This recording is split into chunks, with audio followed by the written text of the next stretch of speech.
Nous sommes la source, un duo violoncelle-voix.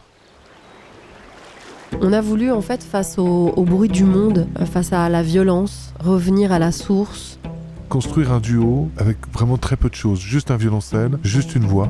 Et on s'est dit que ça n'allait pas empêcher du tout des sentiments exacerbés ou des choses très puissantes, et qu'on allait pouvoir, avec aussi peu de choses, être beaucoup plus libre. Et aussi de choisir la beauté comme résistance.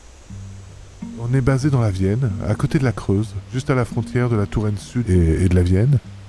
Pierre et moi, c'est aussi une histoire d'amour.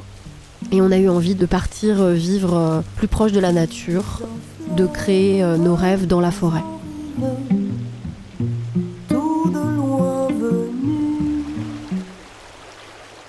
Le thème de cet album, c'est l'eau. Par le jeu de l'écriture, on a pu développer des formes métaphoriques ou des formes plus réalistes qui vont parler autant de la ressource, mais aussi de tout ce qui nous rattache poétiquement à l'eau. Moi, j'ai eu la chance de grandir sur une île, la Corse, où j'ai été entourée de rivières par la mer, la Méditerranée. Je me suis rendu compte en écrivant que l'eau revenait souvent. Donc je ne l'ai pas choisie personnellement et j'avais envie qu'elle soit une sorte de troisième amante.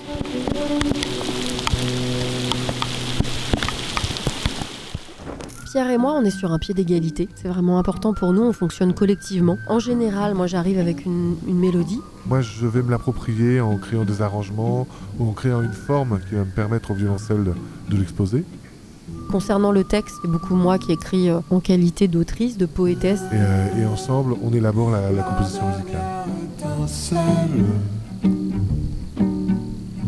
Toi, tu rallumes le ciel. Sur ce projet, on n'a pas peur du lyrisme. On n'a pas peur aussi du minimalisme. On n'a pas peur de créer du silence dans un monde où le bruit fait foi. J'ai l'impression en tout cas que ça nous rapproche d'une certaine forme de liberté qu'il pouvait y avoir sur des labels comme Sarava par exemple. Je pense notamment au travail de Brigitte Fontaine et Areski qui font des albums magnifiques où c'est une forme de comptine avec très peu de choses, une percussion, une guitare. Et c'est vrai que nous on a voulu vraiment élaguer les chansons pour en faire quelque chose de brut et quelque chose de direct en fait. Qui bat sur la nuit. Alors l'enregistrement, moi j'avais envie de revenir au basique. Ça m'a toujours parlé en fait, les enregistrements dans le hip-hop où il y avait toujours le crew qui était présent, les dizaines de potes dans le studio. Et j'avais envie de retrouver cette adresse-là. Donc on est allé dans deux lieux assez chargés historiquement, une villa du 19e siècle et un château du 15e.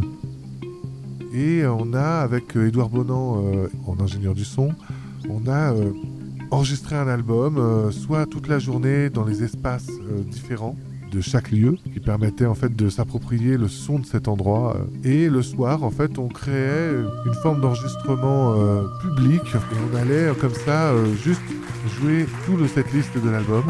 Et on a fait ça pendant 3 jours. Ça permet en tout cas, cette forme d'enregistrement, de conserver le plaisir qu'on a à délivrer notre musique et surtout de ne pas ressentir tout le danger qu'il y a d'être aussi peu en fait, avec juste un violoncelle et une voix. Et il est important d'avoir une écoute en face de nous.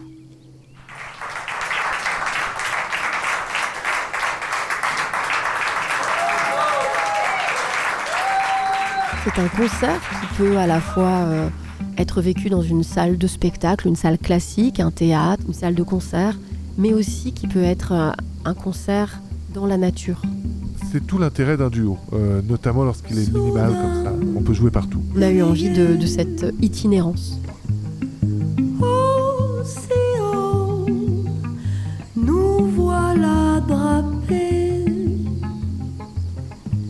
d'un monde nouveau. La Source créera d'ici l'hiver 2027 un nouveau projet qui a pour socle cet album et qui va se développer vers un projet transversal qui va mélanger la musique, les sciences, la parole des autres, du public, autour d'histoires sur l'eau.